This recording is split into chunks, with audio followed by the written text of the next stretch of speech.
At this 80th session of the United Nations General Assembly, I'd like to speak about Africa's role in the future of this organization.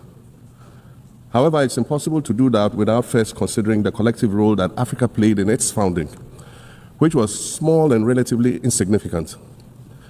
Of the 51 member states involved in the founding of the United Nations in 1945, only 4 were African: Egypt, Ethiopia, Liberia, and South Africa. It is important to point out that the United Nations came into being in the aftermath of World War II because of the inability of its predecessor, the League of Nations, to avert a large-scale global conflict, which had been its guiding purpose when it was founded in 1920 at the end of the First World War.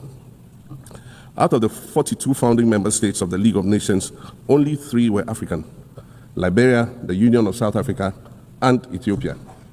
Egypt was to join later in 1937. Africa's overall participation in the organization's founding was minimal and relatively unimportant. That's because before all the other talks and meetings, representatives from a group of 14 nations gathered in Berlin for a series of discussions that began in 1884 and which led to the partitioning and formal colonization of the African continent, which is also called the Scramble for Africa.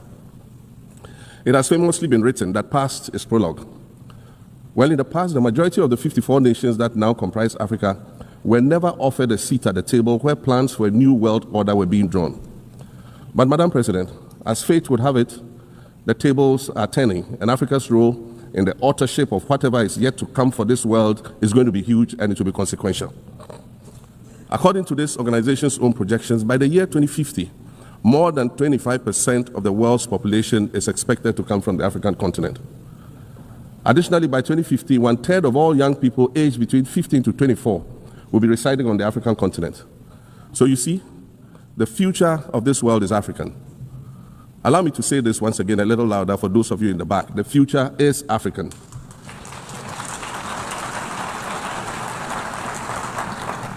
Already today, Africa is a catalyst for human potential and development, as well as for economic reform and ecological stability. Africa is a catalyst for systemic change. If this reality, which is fact-based and straightforward, seems provocative or unsettling, perhaps it's because you are viewing it through the lens of centuries of filters, colonialism and imperialism, and the resulting implicit bias. Maybe you are unaware of the resilience of African nations or their remarkable ability to make a strong comeback just when you think it's safe to count them out. That is what is happening right now in my own country, Ghana. Our constitution limits leaders to 2 4-year terms.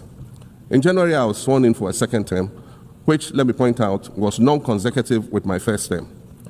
Our currency, the Ghana cedi, was rapidly depreciating, faced with rising inflation, a huge debt burden, and low morale amongst our citizens. My new administration settled down quickly and embarked on an ambitious program of comprehensive transformation designed to restructure Ghana's economic foundation and enhance our competitive standing globally. We refer to this process of recalibration as our reset agenda.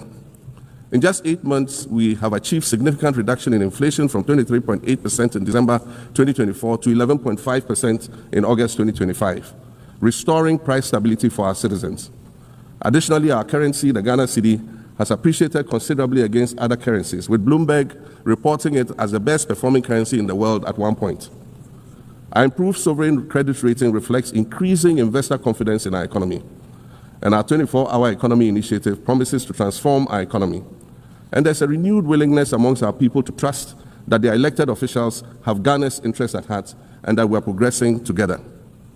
Madam President, I believe that in honor of this milestone celebration, the United Nations should also embark on a process of serious recalibration and establish its own reset agenda. Since the organization's founding, the number of UN member nations has nearly quadrupled. And quite frankly, it is not the same world that it was back then when the UN was formed. I mentioned earlier that I began my second non-consecutive term as president this past January. My first term ended in January 2017. In that span of time, 8 years, the world has changed with such ferocity. My first days in office after my return felt as though I had just awakened from a Rip Van Winkle-style sleep. Now, no, that was only after 8 years. Imagine then what it will be like after 80 years since the founding of the United Nations. In 1945, the sun had not yet set on the largest empire in history.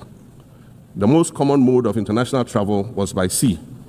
The personal computer had not been invented, let alone made portable.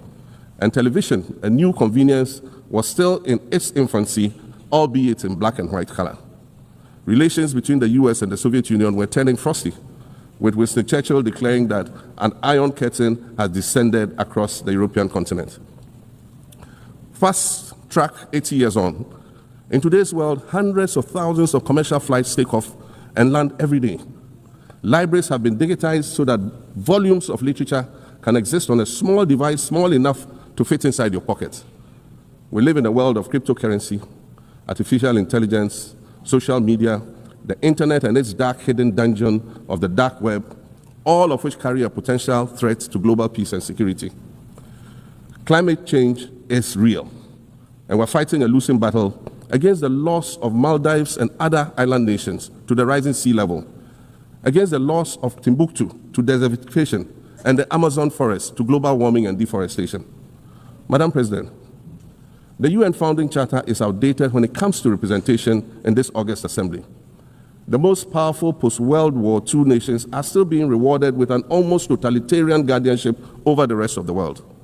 And yet, the first sentence in Chapter 2, Article 1 of the UN Charter declares that the organization is based on the principle of sovereign equality of all its members. If this were true, and was the case, a continent as large as Africa, with its numerous UN member states, would have at least one permanent seat on the Security Council.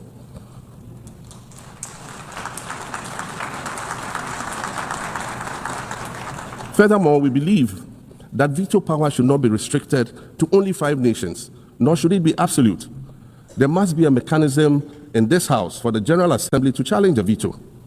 No single nation should be able to exercise an absolute veto to serve its own interests in a dispute. In 1995, during the 50th anniversary of the United Nations, Nelson Mandela stood in this very spot, and he said, "The United Nations has to reassess its role, redefine its profile, and reshape its structures. It should truly reflect the diversity of our universe and ensure equity among the nations in the exercise of power within the system of international relations in general, and the Security Council in particular," I close quotations.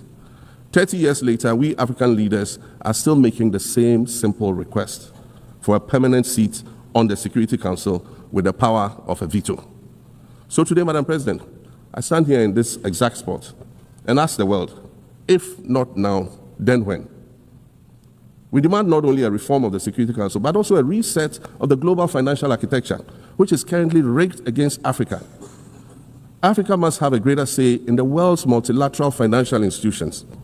And while I'm making requests, I'd like to call for the removal of the blockade on Cuba. As Dr. Kwame Nkrumah, our nation's founder, famously said, "We seek to be friends with all and enemies to none."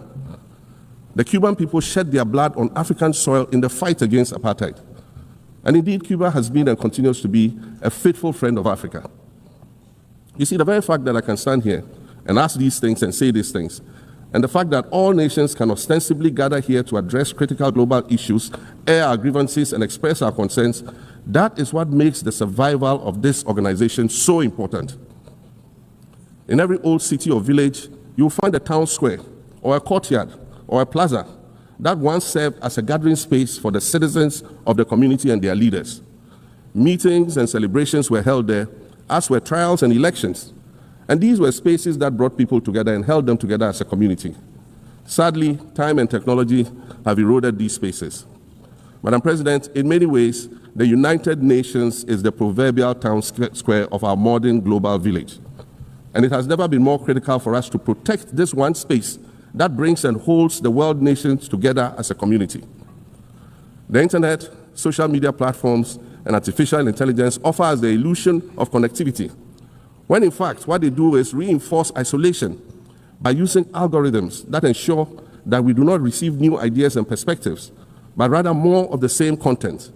We are served alternative facts and manipulated images, making it easy to disseminate disinformation and sow seeds of division amongst communities. Madam President, these are dangerous times.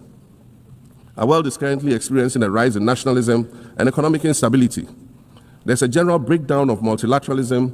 Various acts of aggression have been committed against the sovereignty of others, and nations are attempting to circumvent the very safeguards that were put in place to prevent large-scale global conflict. These conditions are all too similar to the ones that led to the League of Nations' failure in fulfilling its mandate. The denial of visas to President Abbas and the Palestinian delegation sets a bad precedent and should be deeply worrying to all member nations of the United Nations. Ghana recognized the state of Palestine in 1988 and supported a two-state solution to the conflict since then.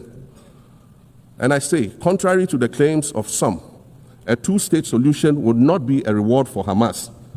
It would rather be a reprieve for the hundreds of thousands of innocent women and children and people who are facing collective punishment and forced starvation for no reason other than the fact that they are Palestinian. For nearly 2 years and for the fear of reprisals, we here in this General Assembly have been playing hide and seek with language to find the right words to help us avoid or excuse what we all know is taking place in Gaza. But here's the thing, it doesn't matter what you call it. If it looks like a duck, it swims like a duck, and quacks like a duck, well, then it must be a duck. The crimes in Gaza must stop. The crimes in Gaza must stop. Madam President, I also want to draw particular attention to the conflict in Sudan, which this body has described as the world's largest humanitarian crisis. 12 million people have had to flee their homes. And when we speak of migration, we refer to the 12 million new Sudanese refugees, whom we as a global community should be willing to assist in much the same way that many member nations readily assisted new refugees coming out of Ukraine. Let's dispense with the euphemisms and dog whistles and speak frankly. It is not a mystery that when leaders of Western nations complain of their migration problems, they are often referring to immigrants from the global south. But many of those immigrants are climate refugees. And interestingly, the global north emits 75% more greenhouse gases than the global south. However, the effects of climate change are more severe in the global south because we lack the resources to address them effectively. And so when the desert encroaches on our villages and towns and they become unlivable, we are forced to flee. Warsan Shire, a Somali-born prophet, a Somali-British poet born in Kenya to Somalian refugee parents, was London's first youth poet laureate. She writes in her poem titled Home. And it says, you have to understand that no one puts their children in a boat unless the water is safer than the land. No one bends their palms under trains beneath carriages. No one spends days and nights in the stomach of a truck feeding on newspaper unless the miles traveled mean something more than just a journey. Madam President, we cannot normalize cruelty. We cannot normalize hatred. We cannot normalize xenophobia and racism. If we're going to tell a story, let's not tell its slant. Let's tell all the truth. When we speak of migrants, we speak of Mami Ewusi Mensah Frimpong, a judge on the U.S. District Court for the Central District of California. She's the first black female judge on any of California's 4 federal district courts. She was born here in America to immigrant parents from Ghana.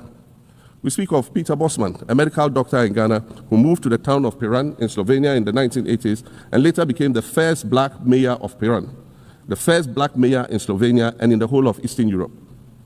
We speak of T. Michael, the iconic Ghanaian Norwegian artist and designer. And of course, we speak of the late Kofi Annan, former United Nations Secretary General. Former United Nations Secretary General and Nobel Peace Prize recipient, who was born in Ghana, but spent his adulthood in various places in America and Europe. These are people who have brought great distinction to the countries that they decided to call home. Just as the migrants and the children of migrants before them did, I dare say, these are not invaders. These are not criminals. Madam President, the slave trade must be recognized as the greatest crime against humanity. As the African champion on reparations, Ghana intends to introduce a motion in this August body to that effect.